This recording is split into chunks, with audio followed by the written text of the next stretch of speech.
This is the story of the last man who tried to modernize Russia. He came to power at the start of the 20th century, and in just 2 years, he made more changes to the country than any other leader before or after him.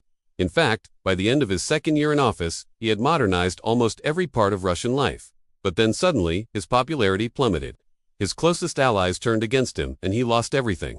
So here's the story of the one and only Grigory Rasputin, a man whose name has become synonymous with evil. But first, if you could please consider leaving a like for the channel, it would be much appreciated. Tsar Nicholas II came to power in 1894, and right from the start he tried to do things differently. You see, while most European leaders were embracing new ideas and adapting their countries to the times, Nicholas was stuck in the past. For example, despite having attended over 300 state dinners during his youth, not one of them had been in a palace, because at the time, palaces were seen as a symbol of absolute power, and Nicholas really wanted people to be afraid of him. The problem was that while this might have worked in the past, it didn't work anymore. People weren't afraid of him. They were embarrassed by him, but there was another problem. While Nicholas might have been clueless about modern politics, he was very concerned about the well-being of his people. That's why when the Russo-Japanese War started in 1904, he personally took charge of feeding and clothing the orphans and widows of fallen soldiers. He even went as far as selling his royal jewels to fund hospitals. But this created a financial crisis, especially because just a year prior to this, he had hosted a massive World's Fair. As a result, the Russian economy was in sharp decline. On top of that, Nicholas was increasingly losing control over his own government. During the fair, he had brought in a new prime minister, Sergei Vita, who had quickly modernized many aspects of Russia, including the introduction of the gold standard. But now that Russia was losing the war, Parliament started calling Vita a traitor, and Nicholas couldn't stop them. They had gained too much power. And then the war ended, and Nicholas's problems became much bigger. You see, after losing the war, there were mass protests across the country. Nicholas responded by sending in troops who killed hundreds of protesters. Then he did something that no Russian leader had ever done before: raise taxes. It wasn't enough to pay for the war. The treasury was empty. Nicholas thought that by raising taxes, he could fix the budget deficit, but he hadn't accounted for the public sentiment. They saw the tax raise as an attack, and soon, all over the country, people were protesting again. Now, Nicholas could have sent in the troops again, but he didn't want to. He wanted to try something new: modernization through reform. So he invited Sergei White back into the government, and together they got to work. Within the next 2 years, they completely revamped the Russian economy. For example, Vita reintroduced paper money. Nicholas modernized the military, and he even reformed the education system. By the end of 1906, Russia looked like a modern country.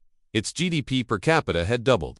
The poverty rate had dropped to below 10%, and perhaps most importantly, the average lifespan had increased by 5 years. There was only one problem, though. While Nicholas had managed to stabilize the country, he hadn't fixed the fundamental issues.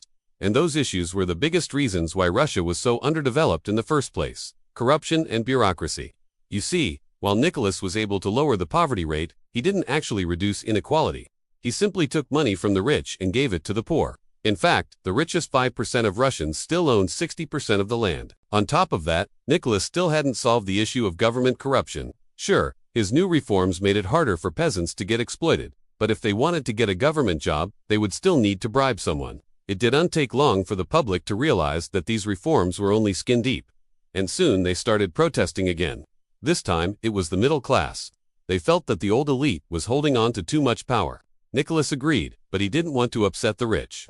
So instead of sharing power, he bought off the press. See, when Nicholas came to power, there was no freedom of the press in Russia. All newspapers had to be approved by the government. But to gain legitimacy, Nicholas started giving out press licenses left and right. By 1907, there were over 4,000 newspapers in Russia. But now, Nicholas had complete control over what they wrote, because he was the one who issued their licenses.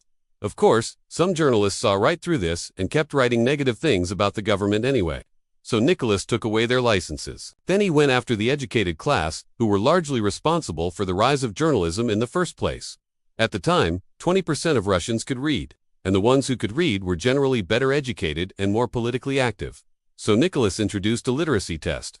If you couldn't pass it, your vote wouldn't count, and 75% of Russians failed. But this angered the educated class.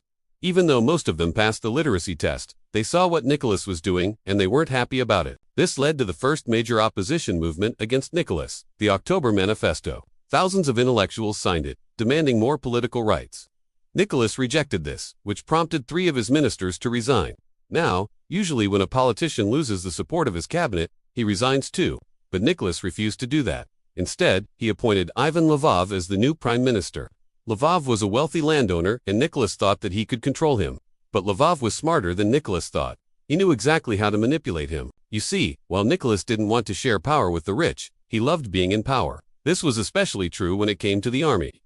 Nicholas genuinely believed that he was a great commander.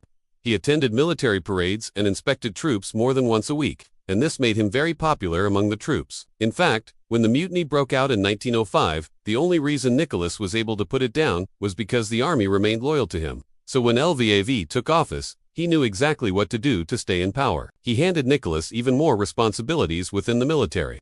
And as a result, Nicholas was happier than he had ever been. In fact, he seemed to enjoy his new role so much that he stopped caring about anything else.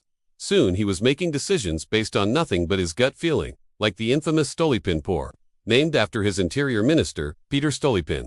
The plan called for massive industrialization through the rapid construction of railroads, factories, and farms. This would require massive spending. But Nicholas didn't care about that. Instead of relying on the government, he decided to encourage private investment. He offered generous subsidies and tax breaks to anyone who invested in infrastructure projects. But it was too little too late. The damage had already been done. You see, by giving the army more power, Lvov had essentially given the elites exactly what they wanted. As a result, the protests had stopped, but they never really went away either. There was still a lot of tension between the government and the people. Then came the final blow. Nicholas's cousin, King Edward VII of England, died, and Nicholas inherited his fortune. In total, he received $98 million, which in today's money would be close to $3 billion.